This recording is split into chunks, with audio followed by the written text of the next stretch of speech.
is man and woman's best friend. But how good a friend to your dog are you? Are our dogs really happy? And can we use science to make them happier? To find out, we recruited 3 regular dog owners. Hi, I'm Claudia, and this is my dog Poppy. Hi, I'm Leanne, and this is little Roxy. This is Angus, and I'm Matt. Yes! We formed a team of experts and set up a daunting task. How would you like it if your dog could search and locate your keys or phone anywhere in your house? Well, this is your task. You're going to train your dog to do this at home.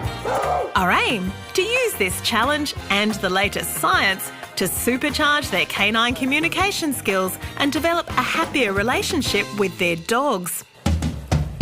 In part 1, the emphasis was on the dog, on communicating more clearly.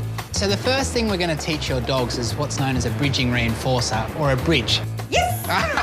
This is great. Yes! Perfect star. And learning to read what they're saying to us. The whole body shake is a very good sign that the animal is stressed. This time the focus is back on us, how our personalities impact dog happiness. People scoring higher in neuroticism tend to use excessive commands. It's an overload of information for the dog. And new technology helping you become the best possible life coach for your pet. It is the first app of its kind in the world designed to monitor and maximise your dog's quality of life or its happiness. It's all part of a new science dubbed dogmanship. I'm passionate about dogmanship simply because it turns the lens on the humans. But will it be enough to turn untrained pets into household sniffer dogs Roxy, get the phone. in just 2 weeks?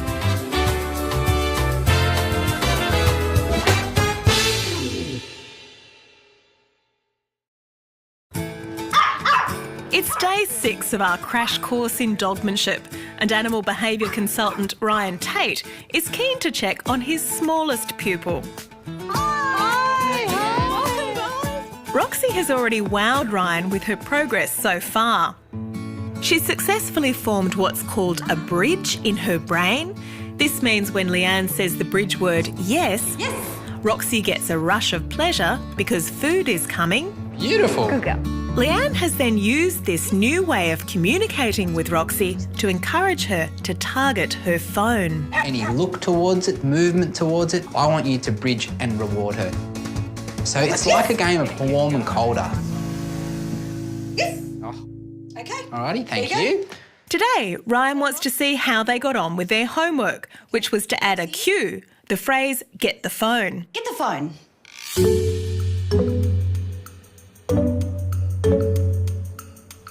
Yes, good girl.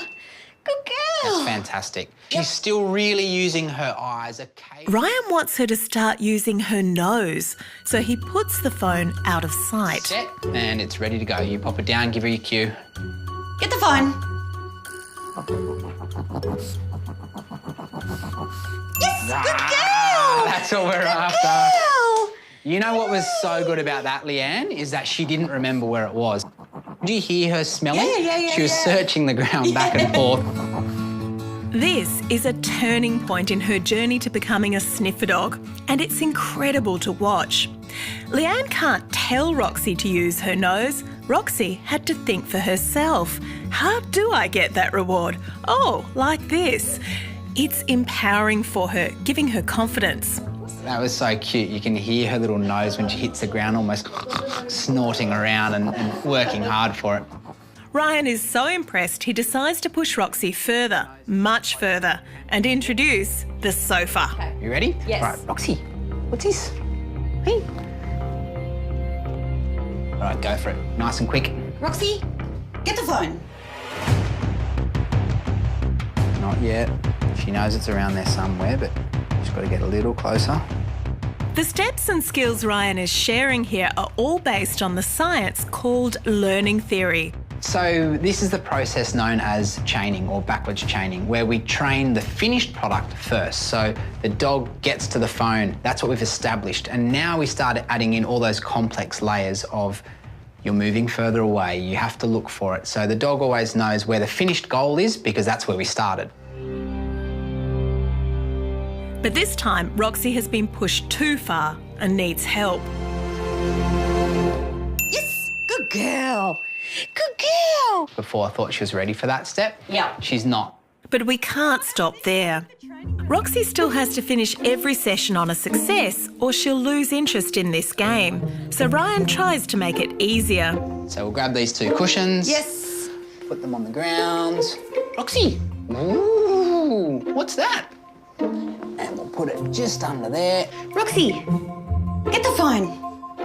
But even the cushion concept proves a bit much for little Roxy. She just hasn't quite got the concept that it might be under something.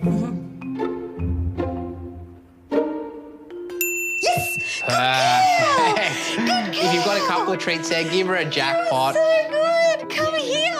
Your timing was impeccable. She can rest for the day. You've done a great job. They are doing a great job, but there's still only 1 week left to turn a dog that's confused by under a cushion into a full-blown mobile phone sniffer dog. We'll check on the progress of our other dogs, Labrador Angus and surfing spoodle Poppy, later in the program.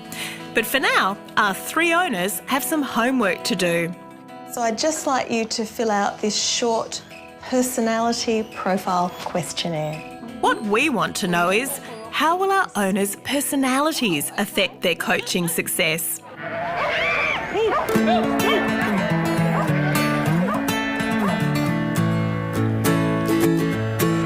To find out more about how personalities impact dogs, we've headed out of town to Brook Sheep Station, a demonstration farm where they know a lot about dogmanship. Right up, Betty, right up. It's just wonderful to watch. Great communication, great coaching, and dogs who are obviously happy in their work.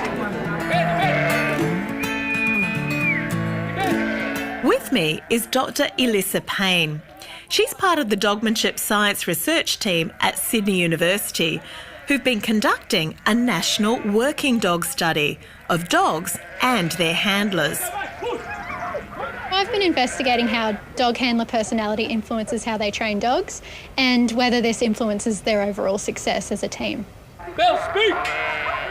So what's it like working with these dogs? Unbelievable. Nothing better than taking your best friend to work with you every day. Over 800 working dog handlers took part in an anonymous survey which included a short standard personality profile, the same one our dog owners are filling out now. It assesses someone's agreeableness, their conscientiousness, their extroversion, neuroticism and openness to experience, the big 5. The survey also asked questions about how they train. Over. Stop. Stop. So this is one of our young dogs. When he was about 3 months old, he started with the ducks. Then we moved them onto sheep. Stop. Stop. We found 2 main things. One of those was that people scoring higher in agreeableness were less likely to use punishments such as verbal correction, such as, no, and things like that. Over. Around. Well, it's important because excessive use of punishments has been shown to elicit more stress in dogs, which can manifest in decreased learning, higher cortisol concentrations, and just overall compromised welfare. If you just say no, no, no, no, they're going to freak out and they're going to run away, pretty much, and not want to work. Our second finding had to do with conscientiousness. More conscientious handlers were more consistent with their ideas and their behaviour towards training, which is great, but they were also more likely to train their dogs for extended durations in time, which, can be a bit counterproductive because it's been shown that shorter, sharper sessions result in enhanced learning. Good boy. Stop. Good boy. While Elissa found these 2 traits were important, another study looked at neuroticism, which is a tendency to low mood or anxiety. People scoring higher in neuroticism tend to use excessive hand movements when they train and excessive verbal commands. Things like sit, yep, stop, no, no. Sit, sit, sit. And that can be pretty counterproductive with training because it's an overload of information for the dog, which in fact resulted in dogs taking longer to respond to commands. Go back. For now, let's leave our happy working dogs to their ducks and head back to our dog owners to reveal their personality profile results and the implications. So good news, you all scored highly on agreeableness. And that means you're less likely to use verbal correction with your dog. You know, things like bad dog, no. They also all score highly on the desirable quality of conscientiousness. With the drawback, it can make you train too long. Dogs have been shown to learn better with short, sharp training sessions. Otherwise, their learning tends to go downhill. And all were fortunately low on neuroticism. So it's actually a good result for all of you guys. You have all the right personalities to be great dog coaches. Hear that, Angus? I'm good for you. So does this mean we're doomed by our personalities to be better or worse dog trainers? Of course not, because I score highly in neuroticism. And all that you have to do is to just be aware of how certain personality aspects of yourself might, you know, influence your behaviour, and just adapt, be aware. The point where you say the personality may drive the training for a longer period, that's probably something that I could see myself doing. All I can think of is I'm going to practice on Roxy and then apply it to my kids.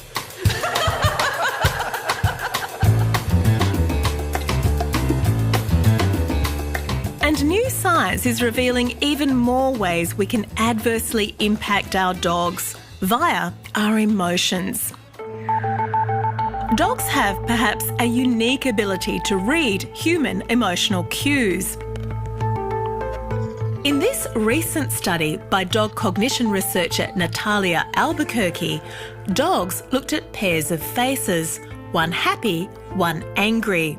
When scientists then played a happy or angry voice in an unfamiliar language, the dogs turned to look more at the face that matched the tone of the voice. This is very significant because it suggests that dogs have internal cognitive representations of our emotional expression.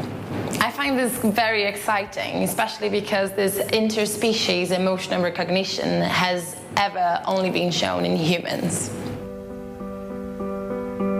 As Natalia's groundbreaking follow-up study is revealing, that means our emotional state can have a profound impact on a dog's ability to learn.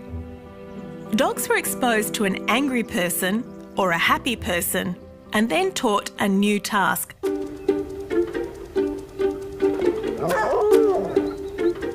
Our preliminary results are fascinating. When dogs were exposed to an angry person, it took them longer to solve the task, which may suggest that the exposure to an angry emotional display potentially slowed down learning. It points out how important it is to be careful about our own feelings and emotional expressions if we want to be a good life coach for our dogs. On the flip side, the benefits of positive emotions have also been revealed. In this extraordinary study, conducted by scientists from the famous Family Dog Research Project in Budapest. Amazingly, the scientists have taught dogs to lie perfectly still in a brain scanner. They achieved this almost miraculous feat through the same learning theory methods we're teaching our owners.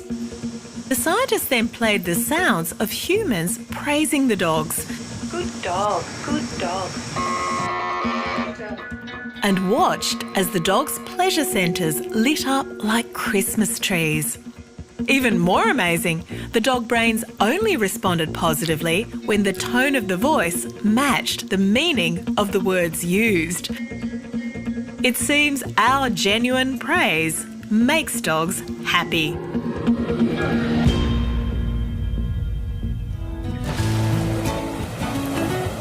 Next on our home visit list is 15-year-old Claudia and her surfing spoodle, Poppy.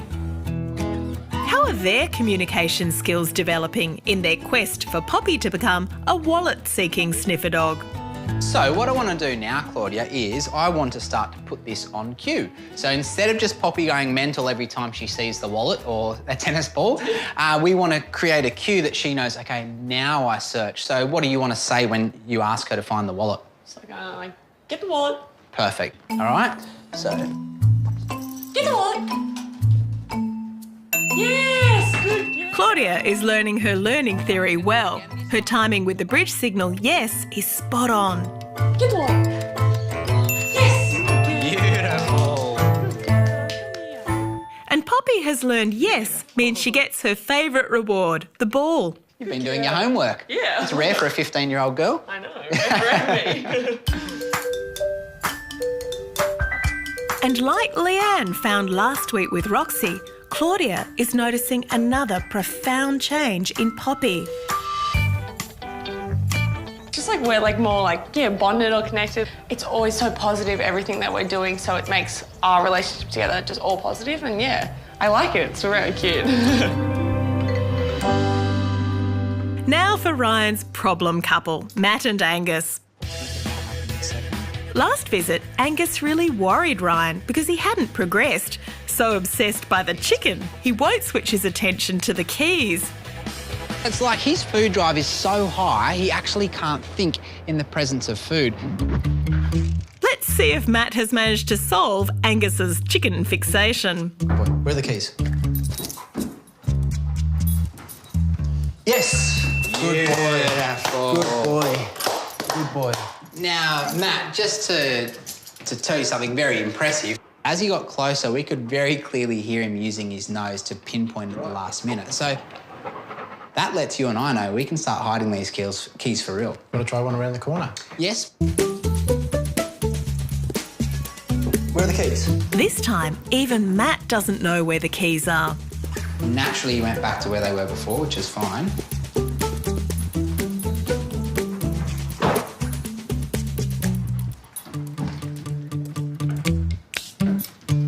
Yes! Yes! Yes!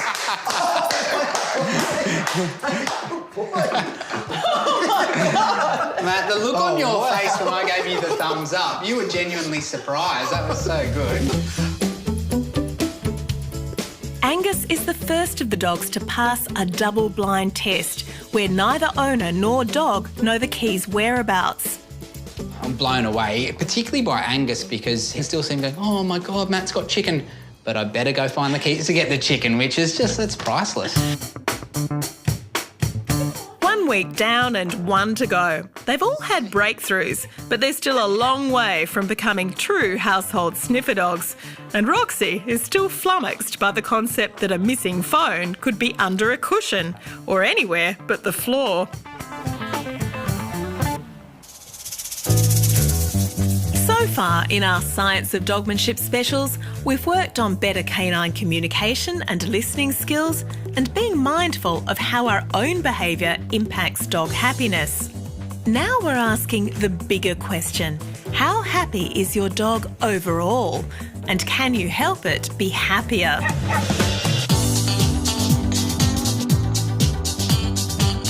This is one of those existential questions that's difficult enough to answer in people, let alone dogs. But Australian scientists have been working on a brand new technology to address exactly that. And a lot more besides.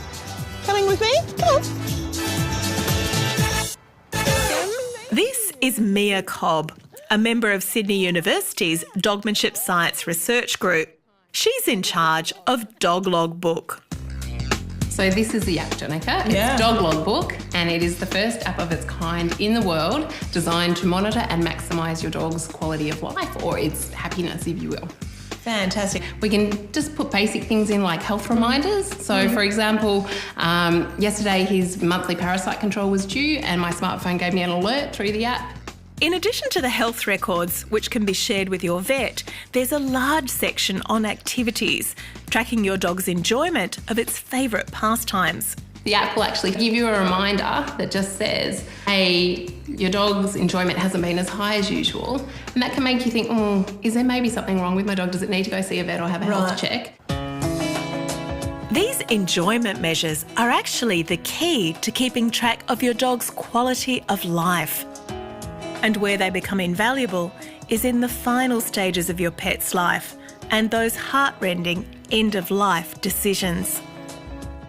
Sometimes people find it hard perhaps to recognise what's in the best interest of the animal rather than is what in the best interest of us. And saying goodbye and letting go is really difficult.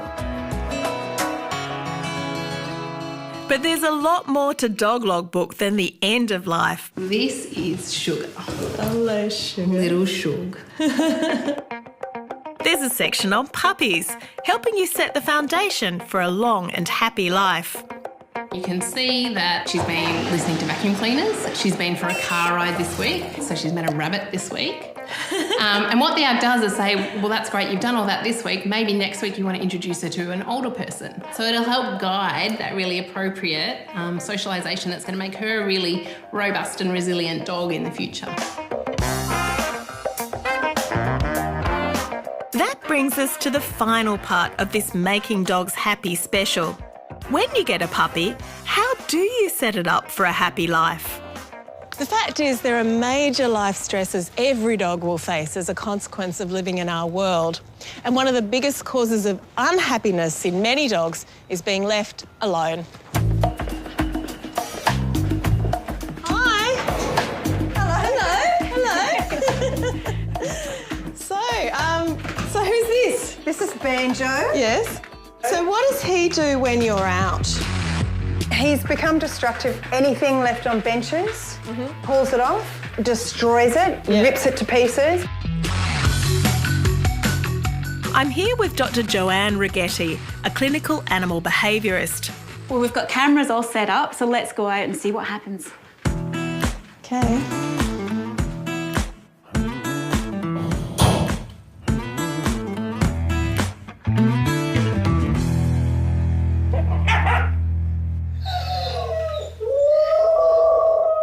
Definitely howling, he's barking, which is symptoms of separation anxiety. Were you aware that he does this? No, I just thought that he might bark a little bit, but then he'd just get into the destructive mode. But this, to me, he seems more upset. Hello. Treating dogs who struggle with being home alone is a major part of Dr. Righetti's practice. Okay, we're going to look at some short-term management strategies and long-term solutions. In some cases, there's a genetic predisposition towards anxiety. And those cases, we may turn towards veterinary medication for a solution. Other cases, though, if the owners only knew what to do, we can actually prevent separation-related distress. We tend to think puppies will simply work out how to fit in with our lives as they grow up. But as their life coaches, we can do better. We can teach them the life skills they will need to deal with our world. And if you teach your puppy one life lesson, it's how to be happy on its own by creating its own happy place.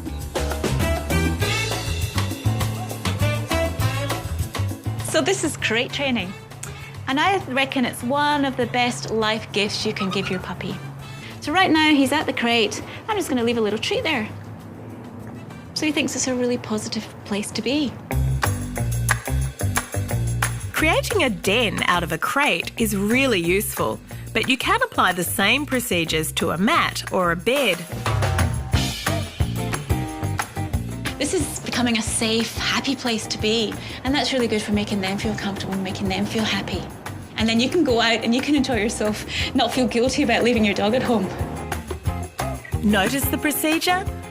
Great. Yes.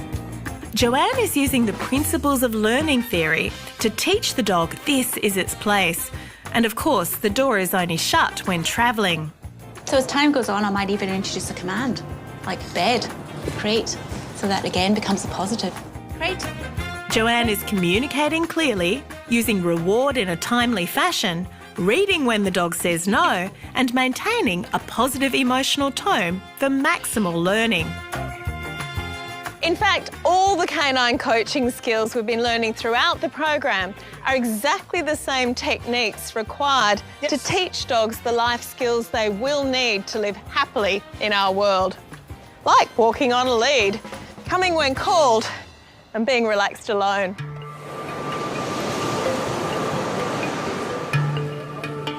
We've reached the end of our introductory course in the science of dogmanship, and the day of reckoning has arrived.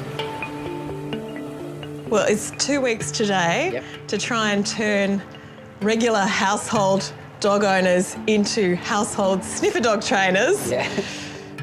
What do you reckon? Oh, I'm nervous for them.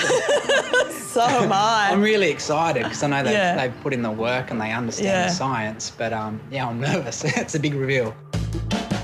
Claudia and the others are sent out of sight while we hide the wallet. Good boy.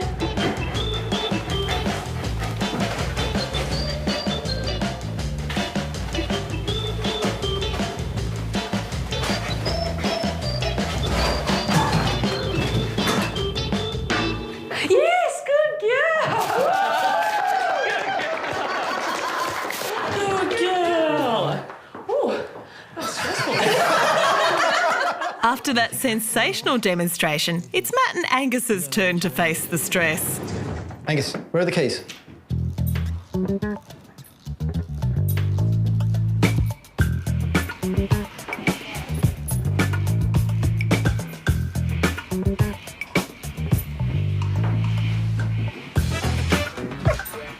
Let's have a look. Let's have a look. Let's have a look.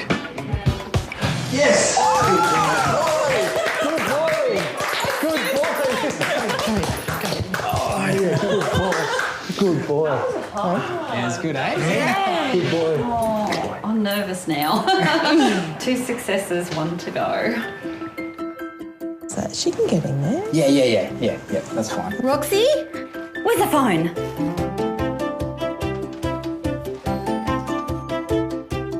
Come look up here. I don't know where the hell you people have put this thing.